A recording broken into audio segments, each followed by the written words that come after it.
Please start sharing, folks. Please start sharing. They're going to be starting back in a bit. Now, in the next 30 seconds. I'm loud enough, am I? Oh! Okay, we'll be starting back now. So everyone can take their seats. Thank you.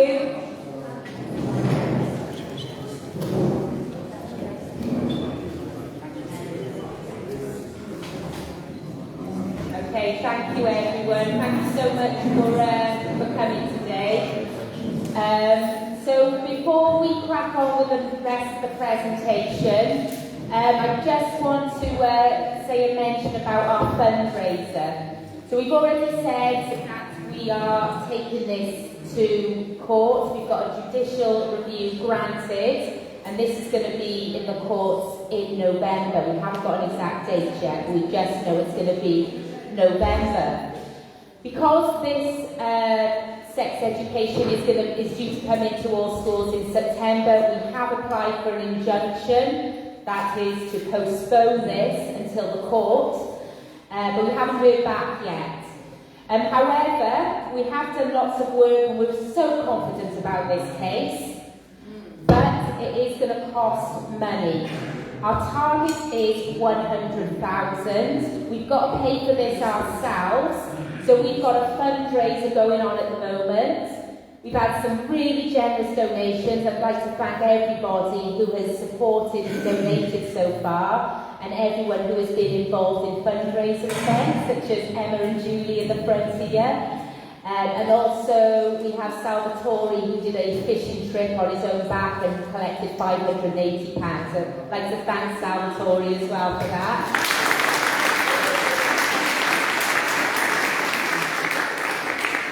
So the fundraiser carries on. We're at about, I think, probably about 34,000 at the moment, so we're doing really well, but we've still got quite a far way to go. So if anyone's got any fundraiser events that they would like to set up or any ideas, please come to us with your ideas and we'll really appreciate that as well. So just want to make a mention. Also, we have got raffle tickets to sell today and a bucket at the back. So if you've got any spare change or like to buy a raffle ticket, the raffle tickets are £5 each. So great prizes on those as well.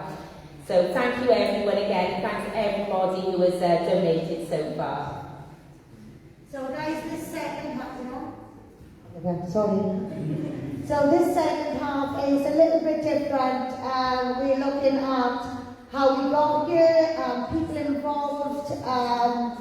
We'll show you some videos as well, because for me, as you know, sexual safeguarding is an issue, and you can't properly sexually safeguard a child unless you know the mind of a perpetrator. It's just ridiculous. If you don't know about it, how can you possibly do it? So for me, I try to find a way for you guys to kind of see what I see. So I will be showing you, you will be hearing something on these videos which may upset you. I will warn you before this video comes on. So if you have been affected by abuse and you can get triggered, please leave the room for that, because you will experience a child differentiating between good and bad touch, and also consenting to pleasurable activities. It's not nice, it's not pretty, but it's relevant, it's relevant and it needs to be done. So what we will do the experiment again, guys. We had 200 balls last time.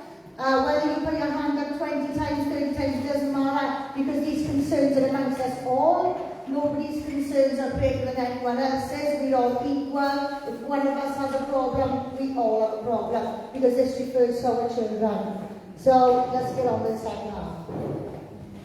So what's this about, guys? It's about inclusion. But inclusion and diverse.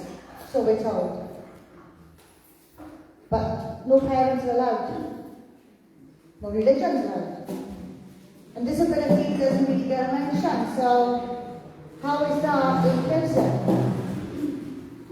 But these people here, they get plenty of say over our children's education.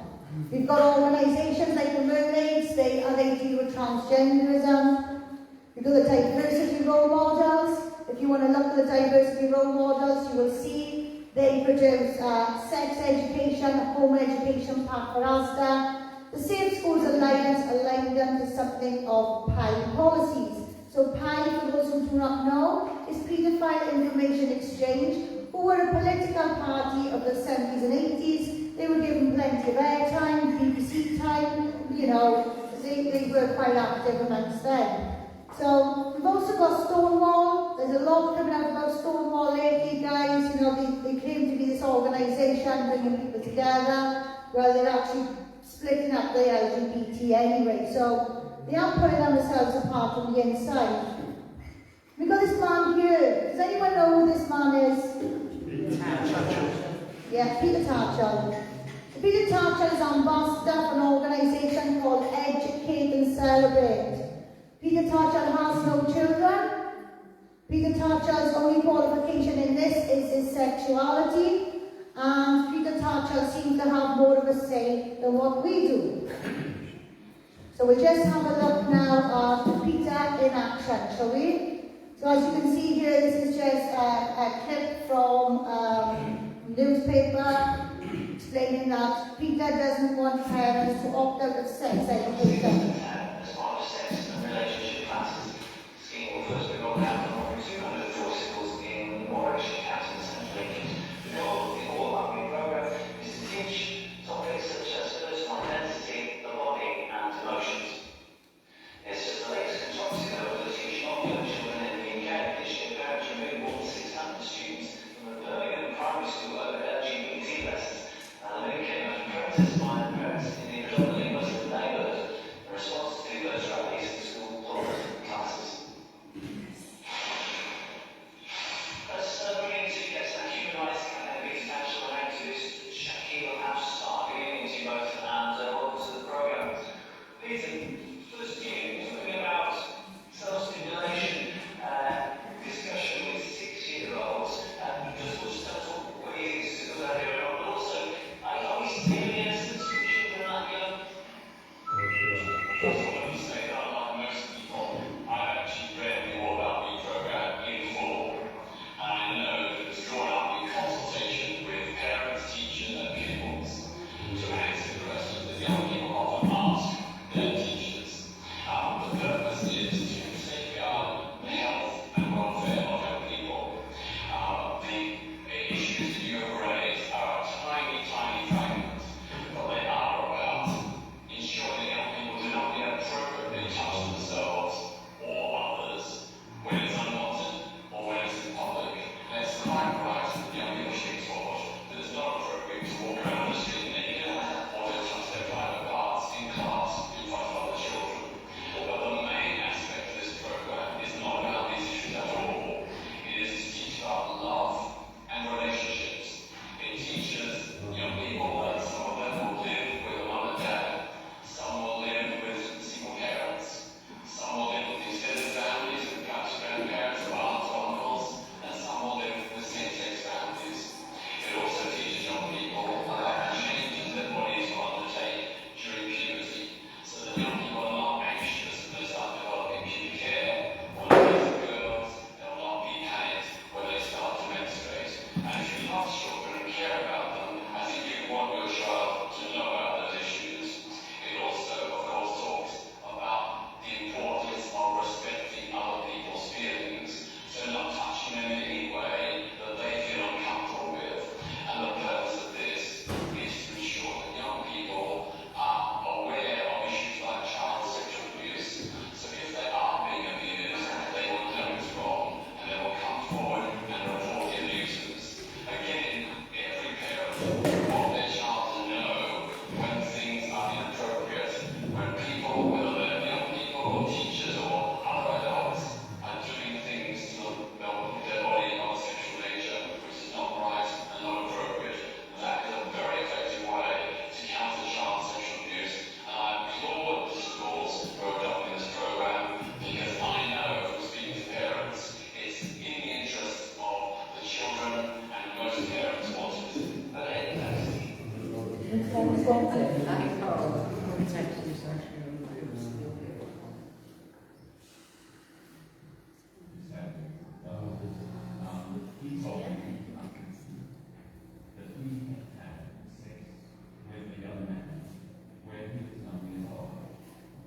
There's no volume at all in this. I don't know why. I'm not getting any volume at all. Because if you want to listen to that fucking nonsense.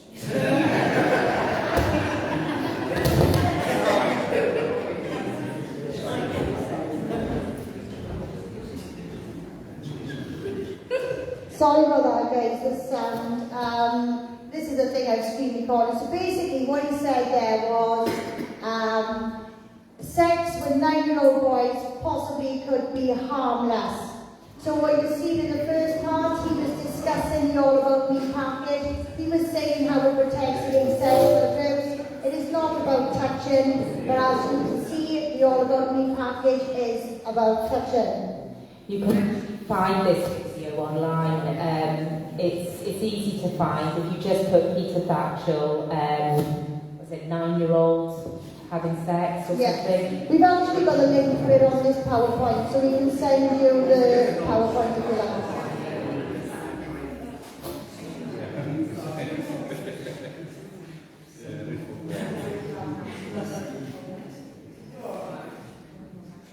It's not going forward now. Yes, please.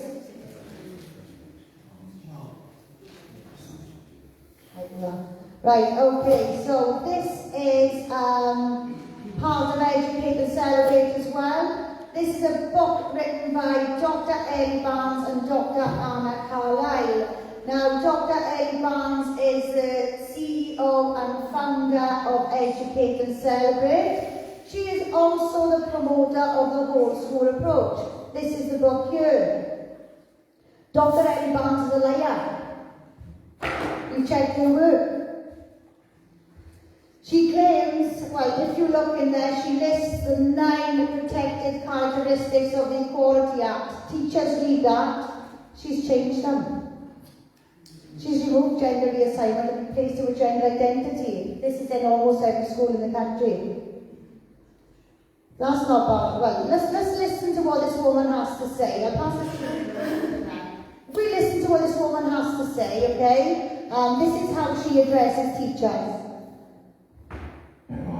This is a speech of the Irish National Teachers Organisation. Now, it goes around all 2020, but I thought I'd bring it to your attention if you haven't already seen it. Now, this is Dr. Ellie Barnes, who is a MBE of all things, and is a keynote speaker. Now, if you thought that schools were only just trying to remove parents for critical decisions and consultation, it's more open your eyes to the subterfuge going on in our children's lives. This is in regards to CRT and gender and wokeism going into our children's curriculum. This is, in my opinion, runs deep and should be addressed if you're a parent. Listen to this doctor, and I say that in air quotes, explain that parents would be angry or sodden. So we've had to have parent consultations. You know, and the only advice I can give you around that is don't send a letter home to say you're about to embark on this work. That's the worst thing you can do. Don't hold a parents' meeting. We don't want 30 parents shouting at you. We want that anyway. That's an awful thing to do. Don't hold a parents' meeting. We don't want 30 parents shouting at you. Who wants that anyway? That's an awful thing to do. But what you can do is you can survey parents. You can ask them where they feel they need help. You're not asking them if they like it or not. That's not the issue. It's in policy. You have to do this work. But you can say, on which of these equality strands do you need help? You know, do you need help talking to your child about racism? Do you need help talking to your child about disabilities? Do you need help talking about sexualisation? You just see what comes back, and so you're doing it in a more supportive manner. So I would suggest that as a way, if you wanted to do more proactive work with parents. So there we are. Do not consult parents. You don't want 30 teachers shouting at your door. This is a Dr. Ellie Barnes, MBE academic. Let's take a look at her work. This is just a piece of her work. This is on page 12. Let's have a look. Thankfully, it is no longer just me. Martina Navarro, whatever her name is, and Larry Grayson, but assuredly a whole new visibility of queerness that is beginning to be embraced by schools and communities, and with good reason too, as around 10% of the population could potentially identify as LGBT, in brackets.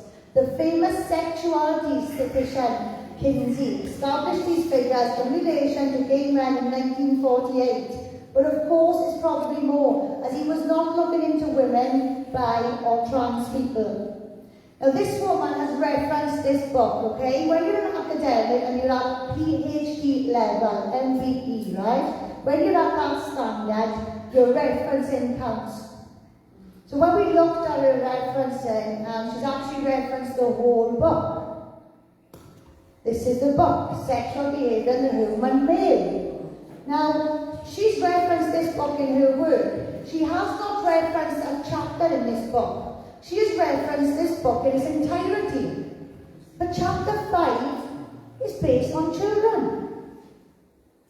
So as you can see there, these are examples of multiple orgasm in pre-adolescent males. 5 months old, 3 orgasms, time involved, don't know. 11 months old, 10 orgasms, 38 minutes. Let's just put one thing straight here now. That was chapter 5, not chapter 55. That woman read that book. And she was also wrong about his research as well, because he did do a book on women. The human behaviour in a sexual female. For that he used prostitutes. Okay? For this book here, he used paedophiles and sex offenders. This was not the American population as they state. A woman of her caliber, publishing stuff like this, expecting us not to believe that she's seen chapter 5. Clever woman. Or is her work fraudulent? She's either stupid or trying to mislead you on this, or her work is fraudulent. She hasn't read the book. Which is it, Ellie? We'll find out.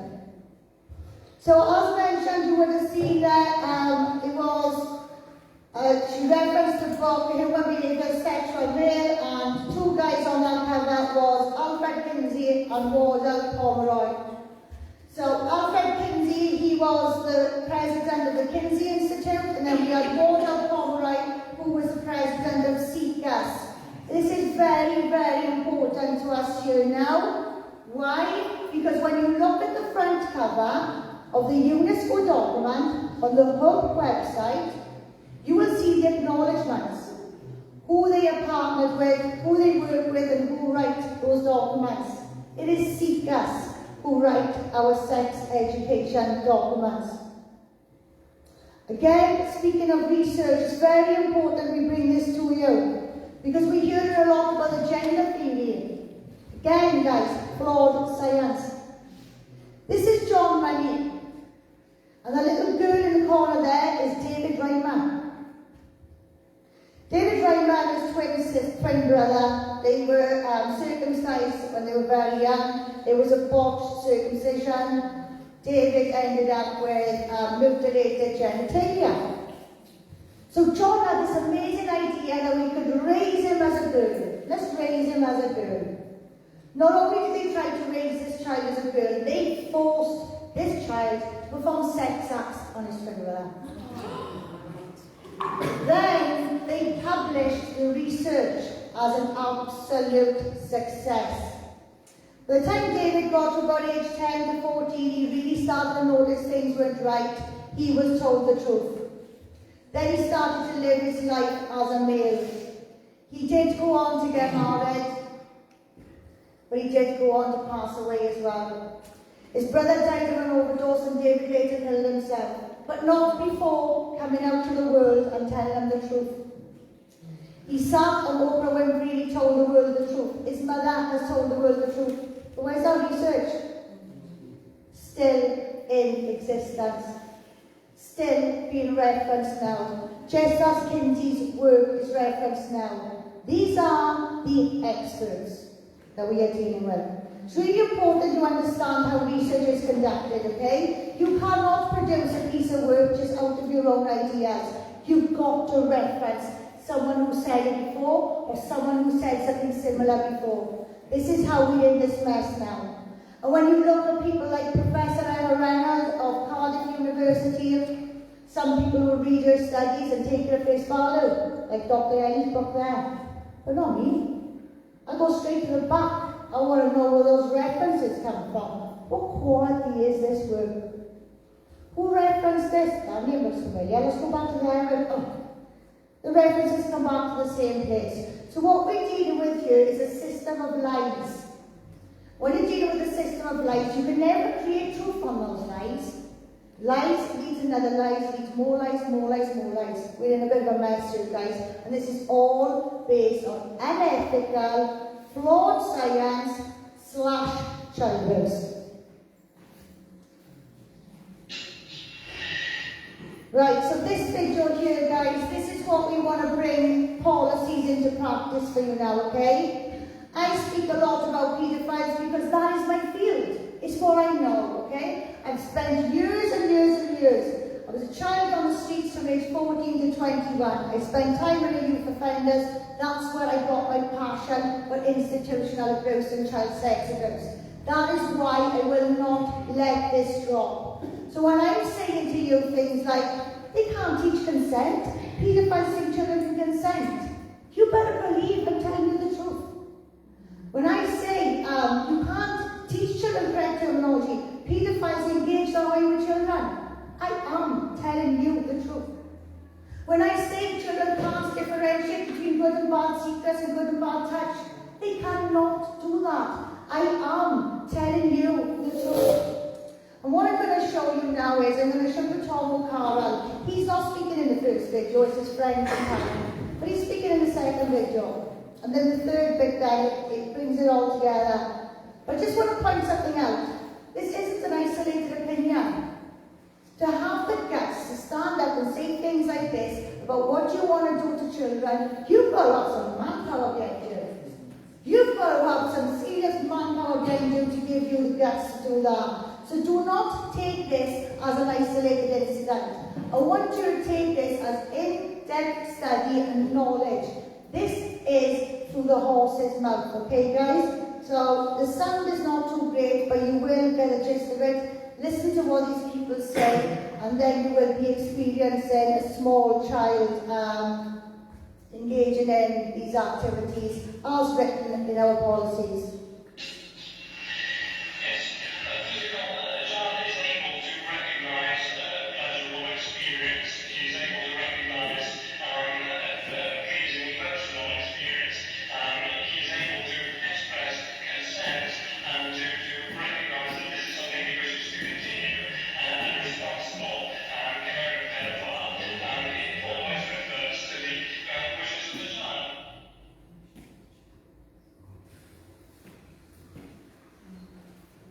But even today, Tom O'Carroll argues he and other pedophiles should be allowed to have sex with children. You keep saying, by the way, sex with children. It's not sex with children. It's sex that most people think is sexual intercourse, penis in vagina, and a guy banging away until he gets orgasm. That's not what I mean by sex with children. What are you talking And I don't think we should talk in this sort of emotive fashion about sex with children. What is the least emotive? Erotic contact with children. And what would that involve? Well, it might involve touching or masturbation. In the warped view of the pedophile information exchange, the only harm caused by an adult having sex with a child occurs later, when the child is supposedly made to feel guilty about it.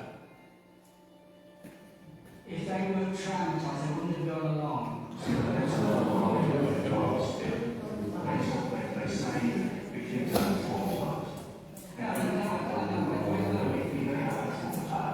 Yes, but many years later, as a result of being told when it matters, because they would not have been traumatized, but for being told that they had been abused. So this is the point. You'd say that it's not the pedophile that's caused the abuse, it's the responsible authorities like the police. Yes, absolutely, absolutely. So you can have sex with a child cause any kind of Let me tell you, we're getting peculiar is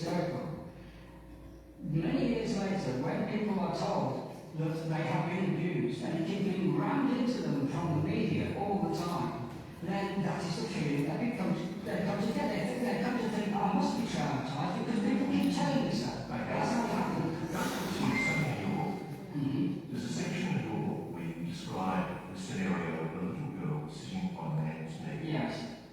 And you describe approvingly how sexual relations with that little girl can be, quote, negotiated by hints and signals, such as complimenting her on her knickers and testing her response. And what would be the adequate response from that little girl's side? Enthusiasm. What would that constitute? I'll show you enthusiasm if you want to get the sex. Let's move away. Let's stick to this issue. Well, let's stick to the issue. Let me address it in my own way. A little girl sitting on her knee, and you just told her, I like your knickers. Let me address it in my own way. To indicate that she's willing to consent to have sex with you. How does somebody indicate willingness to have consent to anything? A little girl cannot possibly be a consenting partner in that kind of power relationship. She's sitting on your knee, for God's sake. Yes, she can. Yes, she can. You use the term enthusiasm. What does that little girl do to indicate that she's enthusiastic? I think that we're going round and round in circles. What is the answer? We're going round and round in circles. I've given you my answer multiple times, so I won't finish there. Which is an answer that just can't No, you think it's an answer, I think it's an answer. Alright.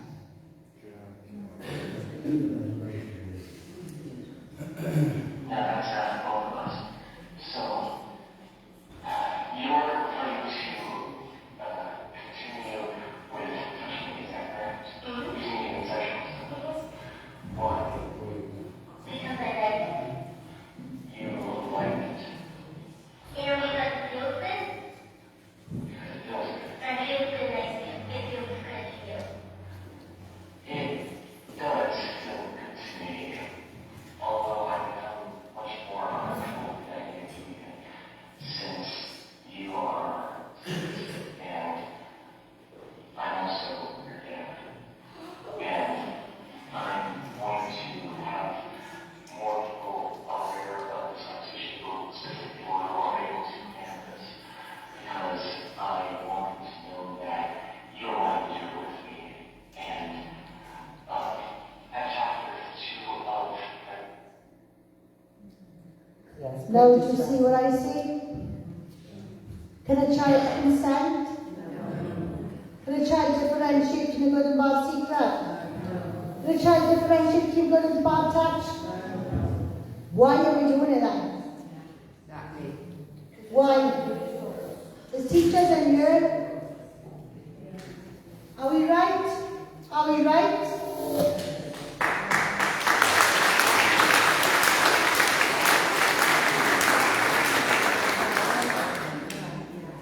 This is being brought in under the guise of inclusivity. This is actually the moment you choose your side. Are you the human race or the human disgrace? Human race. There's only one split in this society, childhood and adulthood. Adults protect the children. It's as simple as that. So even LGBT, are you going to put up with this, or are you going to say, not in my name?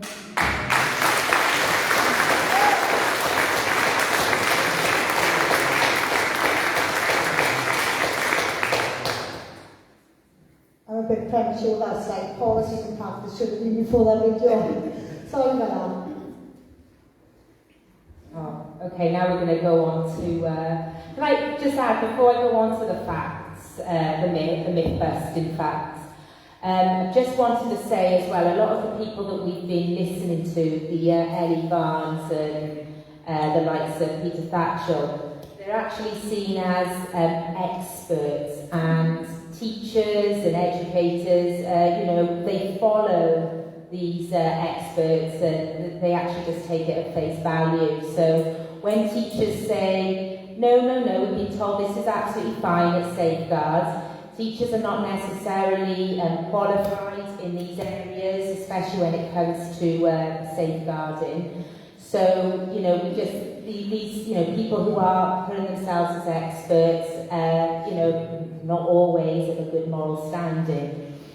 Okay, so yeah, we're going to go on now to a bit of myth busting, things that we're told all the time, or arguments that keep coming up against us. So first of all, it's safeguards, correct terminology for body parts. Now we have discussed this a few times, or Kim has, throughout the presentation, as to why it doesn't safeguard. For some reason, teachers think it's okay to have a group of children, 30 children in the classroom, shouting out body parts. Apart from the fact that it desensitizes children, it also gives a password to all predators for genitalia, for children's genitalia. Secondly, it says about it protects children from accessing and seeing porn online. Now, the issue we've got with this is, well, actually, this education, it doesn't say not to watch porn, it actually encourages it. They just say that, you know, the porn stars are not like real life. They just say that, you know, the acts they do doesn't necessarily reflect what you do in real life. They don't prohibit children from seeing porn, and as we know, pornography is illegal for under 18s.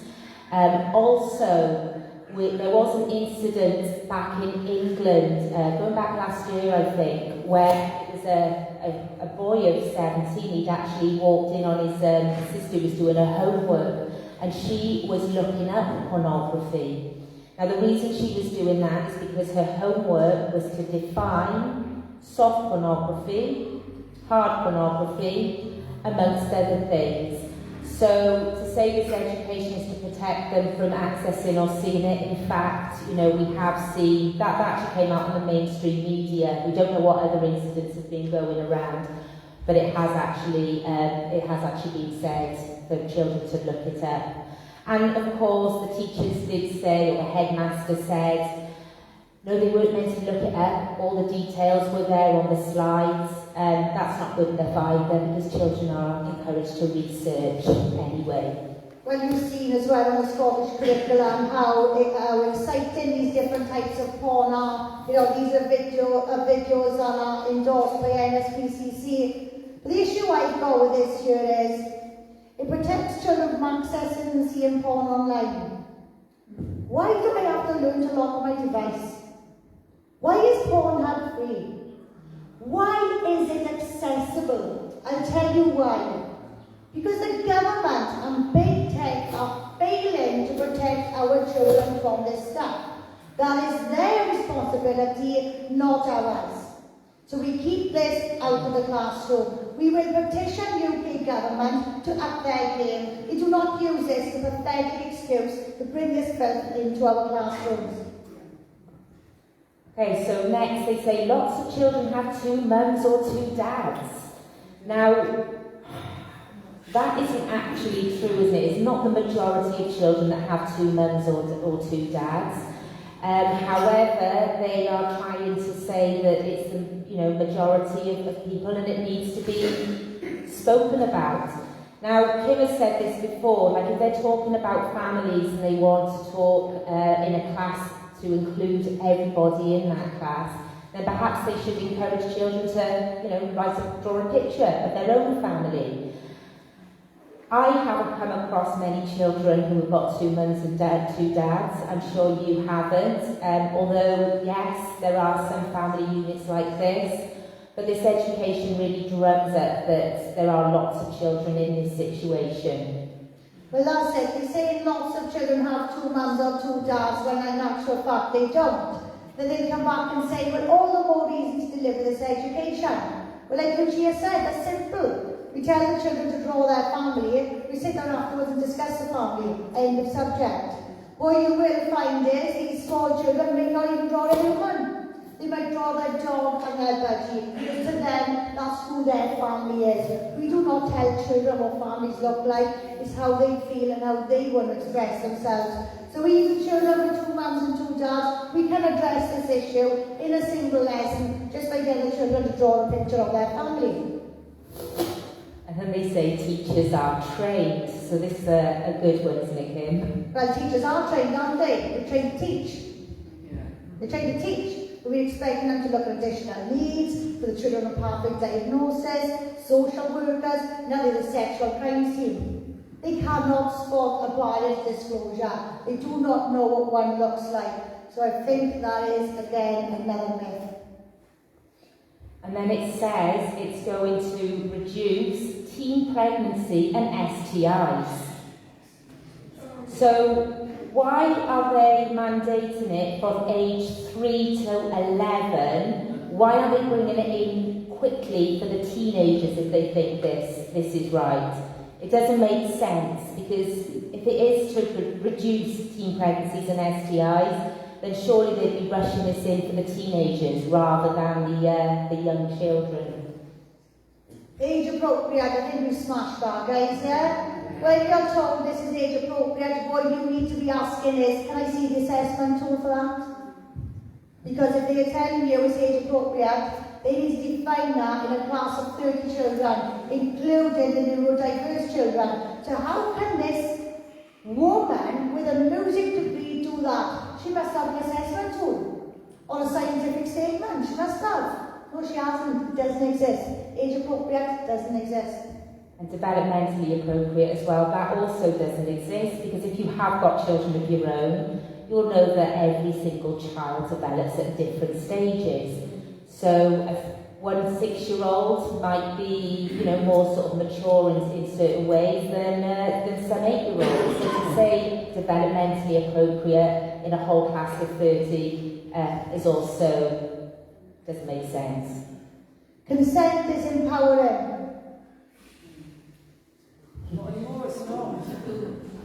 Have we killed that myth now? Paedophiles think children can consent.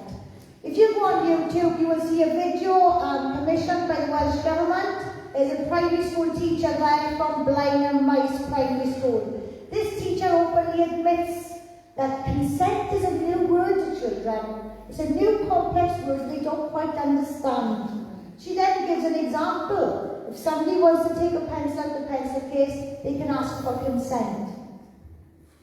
They're actually sharing that from school. That is yeah, you've seen it, yeah? You've actually seen it, we can show you where it's new out today. So, children can consent. Paedophiles think children can consent. We're teaching them the buzzword. We're giving them the tools. Come on, guys, come on. So here we are. We pushed the government. They keep saying age appropriate, developmental appropriate. So we've asked for the assessment tool. They can't define it. So now we've got this. This is actually from the RSE code, okay, guys? So we've got developmental phases. Phase 1, age 3 to 6. Phase 2, 7 to 10. Phase 3, 11 onwards. So what, a 3-year-old will be having the same package as a 6-year-old? Will a 7-year-old be having the same package as a 10-year-old? 11-year-old, 16-year-old? It's worse, isn't it? It's worse than what we thought. Developmental phases. It's even worse. That's age groups. We know when a child is ready to go on to the next level of reading because they've read the book before. We know when they're ready to progress in maths. They completed the sums before. And we also know in the classroom there are at least 3 different stages for reading. You've got the ones that struggle, the ones that are average, you've got the super ones. It's exactly the same for maths. So how are we going to do this for RSE then? Your guess is as good as mine. And again, further down the page, again, these are the phases. We keep getting told that this consent is not about sexual consent. In phase 1, this consent is understanding and learning consent. But then we've got phase 3, understanding the importance of consent for safe and healthy relationships, and in particular, sexual relationships. Let me just point something out here. The 16-year-old started putting condoms onto bananas during their biology lessons. A few years later, we had the 14-year-olds putting condoms onto cucumbers. Now we've got 12-year-olds putting condoms onto adult-sized dildos. So how long before phase 3 slips into phase 1? Your guess is as good as mine. Okay, so now we're going to go on to the government response. So, as we've said previously, when we did start this campaign, we did set up a petition.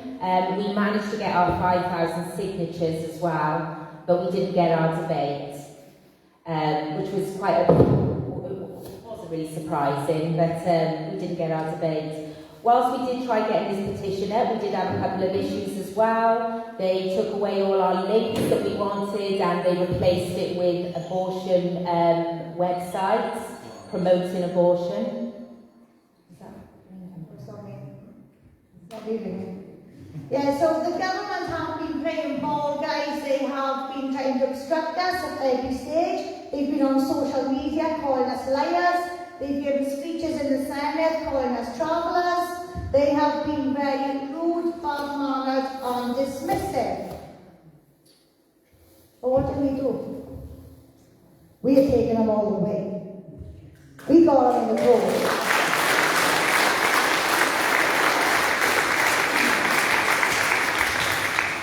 So, from ignoring our emails, dismissing our consultation,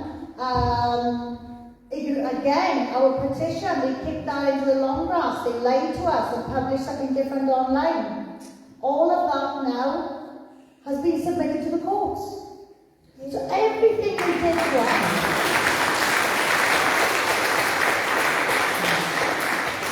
everything they did to us, they didn't do to us, they did to us. The Constitution.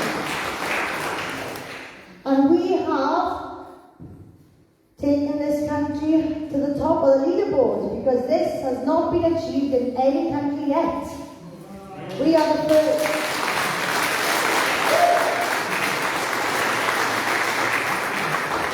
The trouble with this education is once it comes in, it never goes out. They start with lesson content. They remove some of that content, they bring in the books, they remove the books, then they bring in the legislation.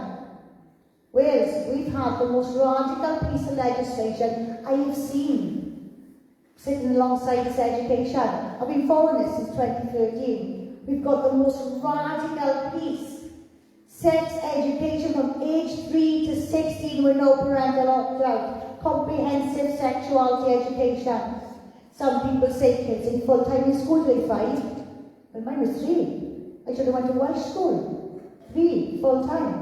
This is from age 3 to 16 with no parental opt-out. Every single subject all across the curriculum. England tried to get us into court. You know what happened? They kicked it out on a technicality. The government is prepared to fight us all the way. The government are desperate to sink their claws into our 3-year-olds. But we can't allow it. We are head and shoulders above the UK on this fight. But we signed the same contracts as England, Scotland and Ireland. We did this fight together. So Wales, we are head and shoulders above the UK. It is now our job to take the UK head and shoulders above the rest of the world. Okay? Our children.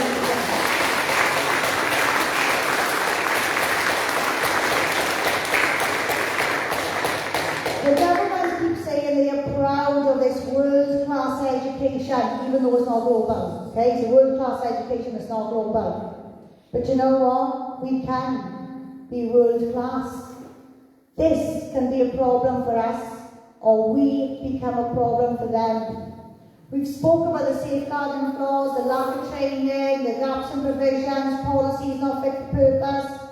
This is an opportunity. This is a golden opportunity.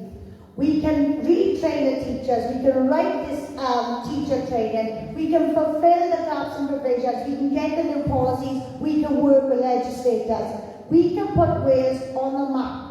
We can create, Wales can be the safest country in the world for raising and educating children. And you know what? It's not rocket science. It's really not rocket science. But the rest of the world is watching us. They are watching us. They're being followed from America. They've been suffering with this education for a long time. 25,000 children registered with irreversible transregret. Wales, the UK is watching. It is down to us. We are winning. We are winning and we will continue to win. We don't just need that £100,000 to get into court. That £100,000 is coming back. That £100,000 is coming back because we're going to win it back. And we're going to reinvest it into the communities. We're going to train every single parent, every single family, every single teacher in this country are going to be upskilled on sexual safeguarding. And let's be honest.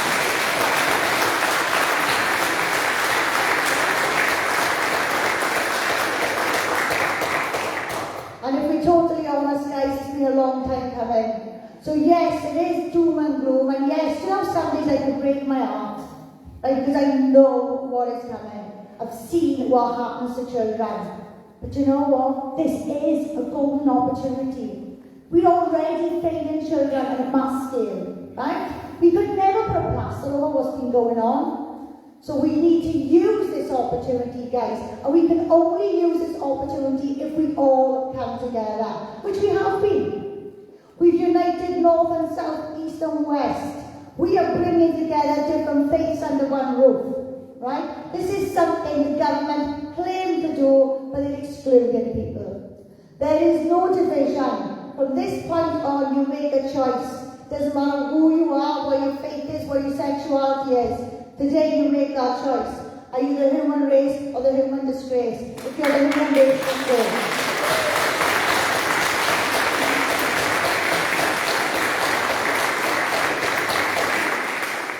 I just want to add as well a massive thank you to Kimberly, because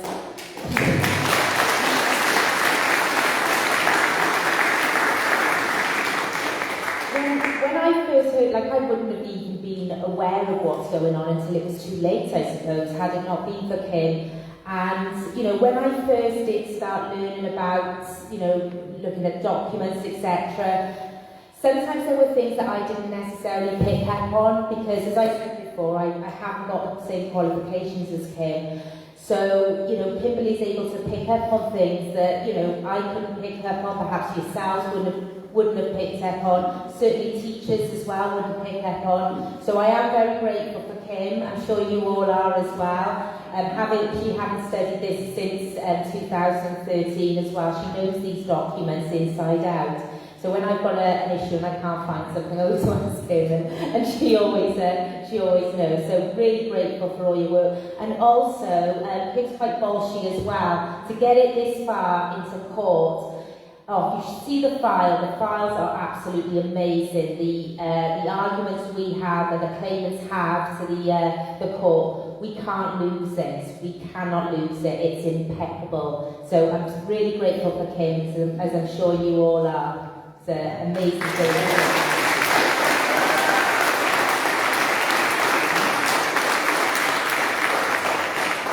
The court case isn't the be-all and end-all. We can go into court and we can win.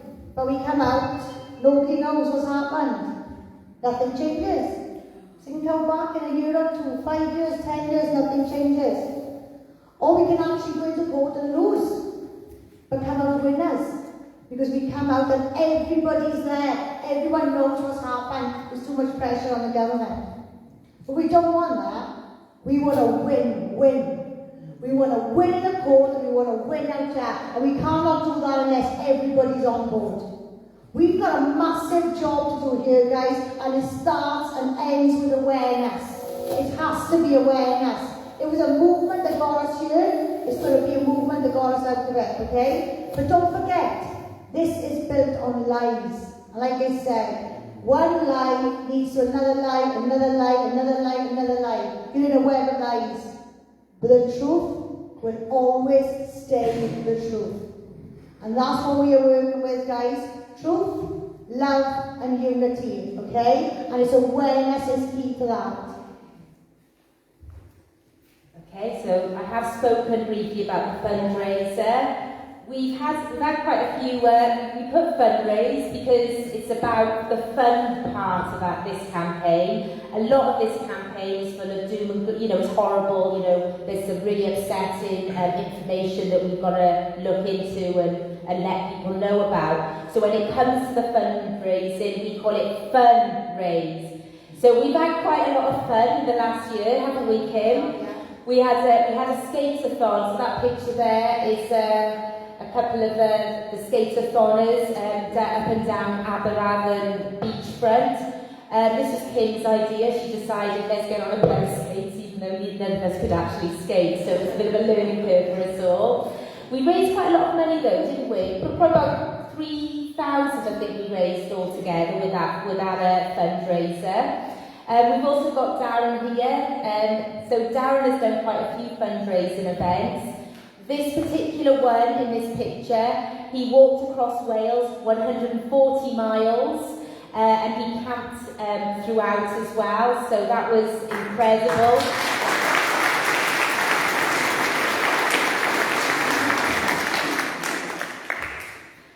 He also joined us on the skate-a-thon, by the way.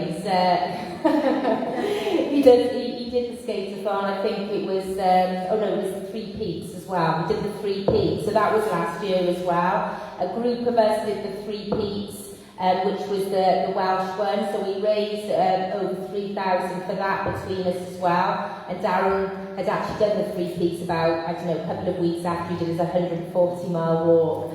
So that was incredible too. So this is it, guys. We can do 20 sponsored events, but we're going to get the same people sponsoring us all the time. This is why it has to be fun. It has to be fundraising. We need energy behind it. People need to want to get behind it. Okay? We've got to somehow make this fashionable, and the only way you do that is when you're having a really good time. So what I always say is, guys, the government has screwed us over. We are Welsh. Let's enjoy screwing the government, yeah? Come on!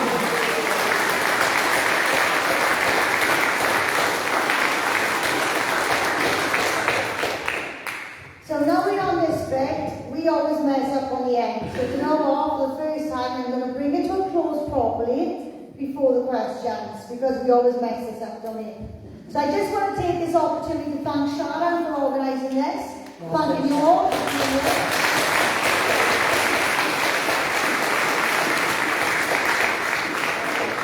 I want to thank you all for being here. It's a privilege or an honour to be stood in the middle of this unity, watching my phone every night and all these WhatsApp groups kicking right off. It's like watching the Minions. It's crazy. It's like I've got a bird's eye view of everything, but now so much is going on, I can't possibly see what's going on. But you know what's really good now? We can see the men coming out now. We need the men. We need the men behind us. We are at the front, but we need you guys behind us. Yes, we know what's happening with the media. We know the media's dirty tricks. This is why the media hasn't come after us, because they cannot demonise us. Because we are a mixed group. We are a coalition of common sense people, regardless of faith, religion, culture, sexuality. We welcome anyone who is part of the human race.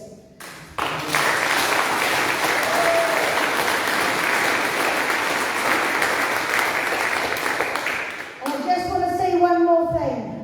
Doesn't it feel great being on the winning team? Because this is the winning team.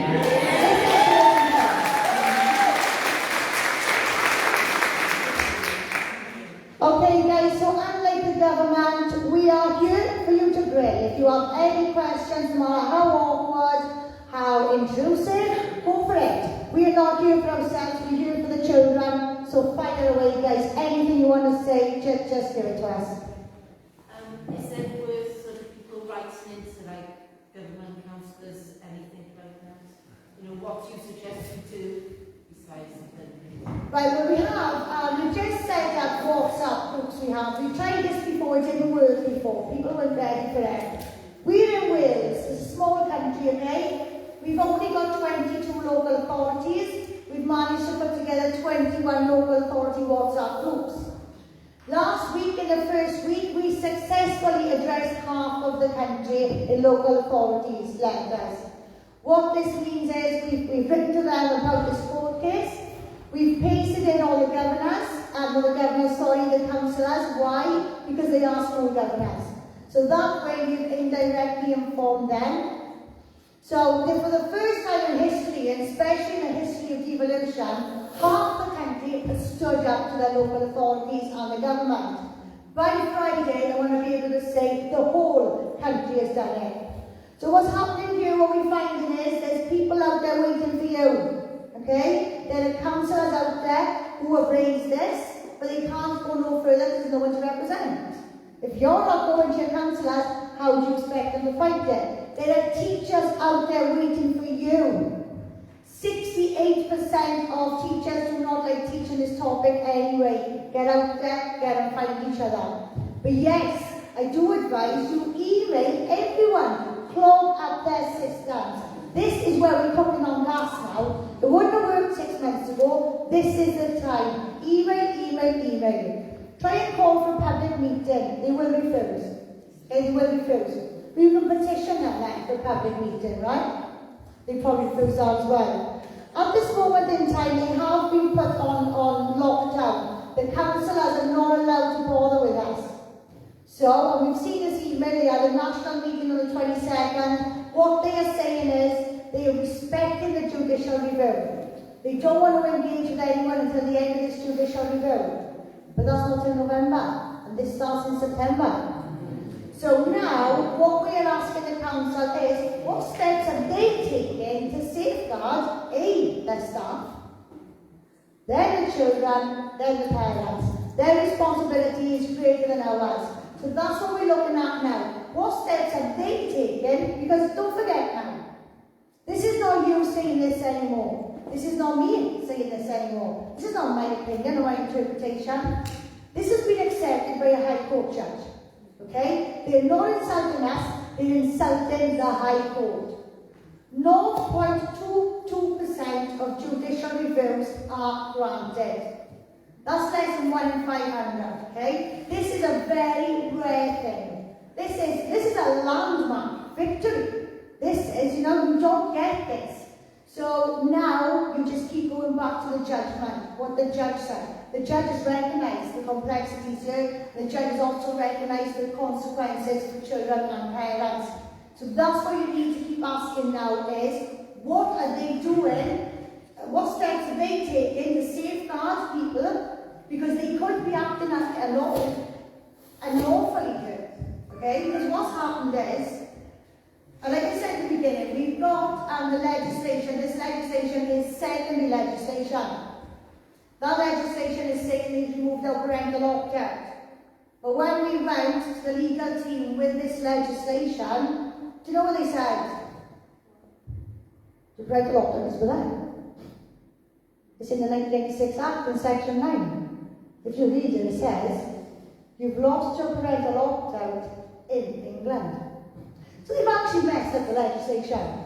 So their secondary legislation is not working in unison with the primary legislation, neither is it working in unison with the RSE code. So although the teachers believe you've lost your parental opt-out, it is still there in the legislation, in the 1996 Act. So basically, if the judge sides with us, anybody who has addressed your children in this way have broken the law. So what you need to be asking is, and even if you're a teacher, hang on, we're going to be giving you this notice on the 1st of September, okay? Being written by the guy who does our legal stuff, the barristers look over it, check it's okay. That is your tool. That is your tool to tie the teacher's hands. It places responsibility on the head teacher. If you are a teacher, or you work for the council, that is your ticket out. That is telling you you're going to break the law if you teach your children this. This is a legal document.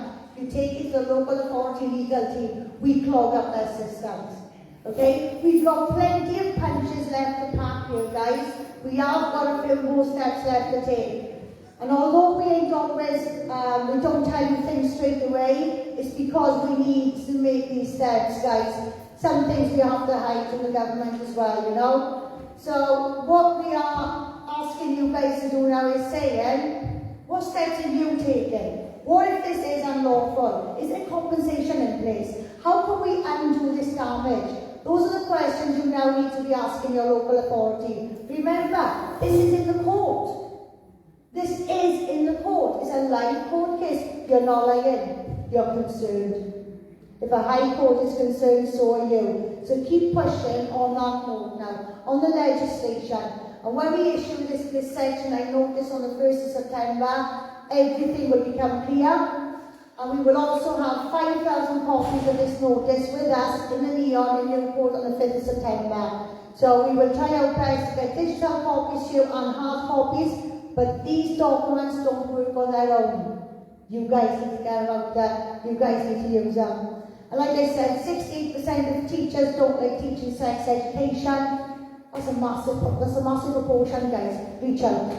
Reach out to the teachers. They need you as much as you need them. Do you know you said before that the local authorities? What's the Child Protective Services stance on it? Does anybody know? Do you want my opinion on that? Well, obviously they're supposed to be child protective. But this is our argument. Like, so social services aren't trained in child sex abuse anyway. Do you know that? No, I don't. They don't do it on a social work degree. So what you'll find is social workers actually, there's child sex abuse and exploitation training is third sector training. How do I know this? Well, because I went through the fostering process in 2018. I was really showing them my qualifications. This third sector training did the youth defending team years ago. The social worker said, I got that. What? You got that? It's a 6-hour course. They do not do it. How else do I know that? Well, my mentor, Dr. Sue Roberts, she was a social worker. She's now a criminologist who specialises in child sex abuse for that reason. They don't do it. I've just done my master's in criminology now, and there was a social worker on the master's degree with me because she wanted to specialise in child sex abuse. So that social worker had to do a master's in criminology just to be better at her job. So this is what I mean about this is an opportunity. This is why we say that public child protection Wales, because these issues need to be addressed. We've got a lot of problems. Can we fix them all in one swoop? No. But we can start fixing them. And once you're on a road, guys, it's easy then, isn't it? You know, you just get that first one in, okay? Yeah, talking about fundraising, with the local town councils, they've got a lot of pots, huge pots of money, which are there for the community paying for it, with the taxes. And I mean, I ended up going to town council, I didn't realise it existed. They give their money out, £400 a year or whatever, for things like bowling, games, and so I think, the locality, people look out for their town council, start asking, because if you were, I don't know, say there's 1,000 or 300. Yeah, exactly. But this is it, guys. This is about, you have got more power than what you realise, right? And this is people at the bottom now, that as Gail said, there's an opportunity in town council. They probably won't get it, but at the end of the day, you've got to give you reasons why. Now, they can't be put on the spot unless you put them on the spot. This is where we all, guys, we have to be brave. This is the one time in your life you have to be brave, and it's for a damn good reason. Just wanted to know, like challenging this program within their own gate, which is the courts, right? Do you think it's a way of them sending us all on a wild goose chase, where they'll just keep delaying court cases, and this program can be implemented? Obviously, you said it will be implemented in September, and the court cases start in November. So, I mean, what is there to actually protect the children from this program? In a nutshell, at the moment, absolutely nothing. Hence why we have we've put an application into the court last Thursday, I think it was now, for an injunction to protect the youngsters. So what you find is what you want and what the courts will give are two different things. So you have to it's like playing chess. You have to try and go in and ask for something really small, so then you can't refuse it. Once you've got that little win, you go in for it all. So there are still steps that we can take. I can't give you any answers right now because I don't know if we're going to be in court Friday or Monday. We don't know what's going on. This is really much going day by day right now. And like you was explaining, Wales are last of the European countries to implement this. So obviously, by the looks of it, there's a more bigger, sinister authority and body that's behind it all. That's making all the governments fall in line. So if they're in charge of the governments, obviously the courts are going to be in it. The judges, the education ministers. And this is why we need a movement. That is the reason why we need a movement. Only a movement is going to win this. So if we don't get manpower, we might as well go home now. What if we were to, like, all the parents who are in the movement, they would just say, no, we're not sending our kids to school until something is changed.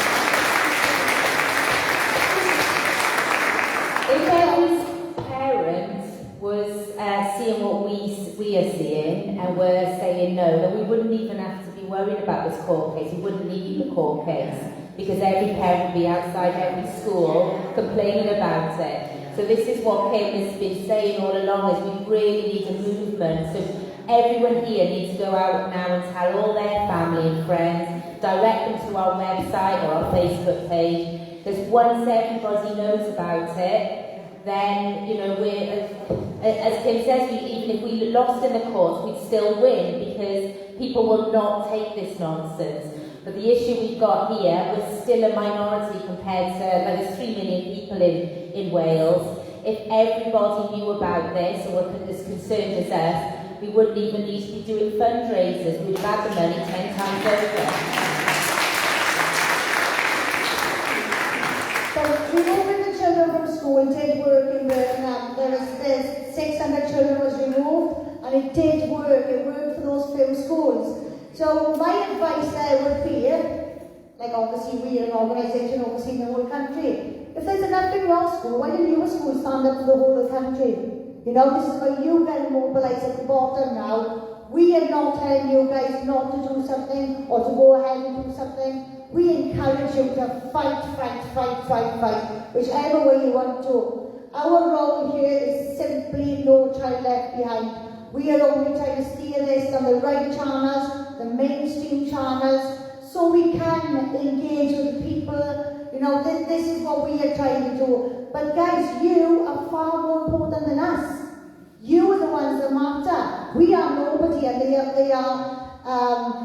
they're showing you guys that. They don't care about us, but you guys. You just have one primary school that doesn't win for a single week to start a term, and you watch what happens. But there is one thing I will say. Never, ever accept talks. We don't talk. It's too late for talking. We want action. We don't go in for talks now. This should have happened during the consultation process. They should have taken our views on board. We should have had meaningful discussion. This is not the time to talk. It's action. So no time for any posh words. We're in there now for results. Ella? Yeah, I write about this stuff. And I have a song, which is, calling against abuse of children and adults in trauma in this world. And I'd love to teach it to everybody, for everybody to share it. I'm just not quite sure how to do that. So I don't know whether maybe I could put the whole idea and teach it. Well, yeah, that's lovely. This is it, guys. Whatever your ideas are, right, you can use us. We can send it out through our media campaigns. We can advertise for you. We can promote things. This is about working together and using our skills. You know, like if you ask me a question about geography, you're going to get lost. You know, this is what it's about now, guys. We've all got to come together. We've all got something to give. Do you know if they ever did any consultation with parents in any part of the UK at all? Yeah, so what they do is, by giving a press release, now whether the press picks that up or not, but by issuing a press release, the government has ticked that box and informed the public. So that's how it works. But the consultation process, the official one, we rejected this 87% of us rejected RSE. So they did another consultation. They didn't mention RSE in that consultation, but 68% of respondents did. So even then, this is what I mean, they've gone against us, okay? But that doesn't matter. It's all gone into court, right? It's all gone into court. Also, look at the Welsh Ministers Act of 2006. They haven't got the power to make this kind of legislation anyway, right? This government is acting beyond their power, okay? And we're going to bring them down. This has never ever happened to them. We've only been a devolved country for 20 years, right? The government, this is new territory to them. The whole country has never stood up to them before. But if we don't stand up now, what else is going to happen? What else are they going to bring in? The schools bill. They want to put home-educated people on a register, take part in the curriculum, have some of these mandatory subjects, DBS, check the parents. We're on a slippery slope here, guys. It's time to regain control of our children. We can do it here in Wales, right? It might be the smallest, but it's easier. Far more easier. Like Scotland, they said, how did they get us in Scotland and nobody knew? But it's a long distance between north and south. So they can start in those schools and people in the middle don't know. But in Wales, they got to act fast. And equally, so do we have to act fast. Is the impending judicial strike, which I heard about yesterday, going to impact your case? In a nutshell, simple answer to that, we do not know. I know the strike starts on the 23rd of August and there's no end date on that. So, the answer to your question, I simply do not know. The lady at the back. I'd like to encourage people as well to come to our coffee morning on a Thursday. Yeah, brilliant. Getting ideas, getting to know each other, getting a bit of community together. When is your... Ask on Thursday morning. Thursday morning, where's that to? Was it Canton? We normally have it in the Green Lounge. We're hoping that's open again this week, Sharon. Yeah, Green Lounge in Canton, 10 o'clock. Okay, so Green Lounge in Canton, 10 o'clock. So if anyone is around at that time, Sharon and... What's your name, sorry? Rihanna, of course. Sharon and Rihanna have got the coffee hour there, so it's a really good idea to get together. I do a coffee hour myself, which is in Porthcawl, probably a bit far for people here. But you know, we actually got a couple of fundraiser events and things happening where we got together. In fact, Phil is one of the coffee hour attendees in Porthcawl. But yeah, you can all make it at 10 a.m. Green Lounge on a Thursday morning. Yeah, so that's a really good thing to join as well. By legal advice regarding an issue of schools or anything, is it possible to email you? Yes, absolutely. So our email address is on our website, and you can just contact us directly on there. So any questions, get in touch, and we'll be happy to help. One is that your heroes amongst the sleeping nation.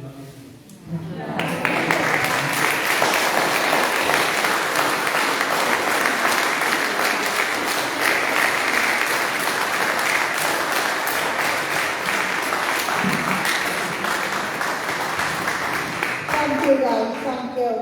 You know, we get some really good comments and things like that, but you know what? This is a crazy thing, we're just being decent human beings and doing what's right. And I don't think anyone should have a round of applause for that, because we're just doing what we should be doing. We should be protecting the young.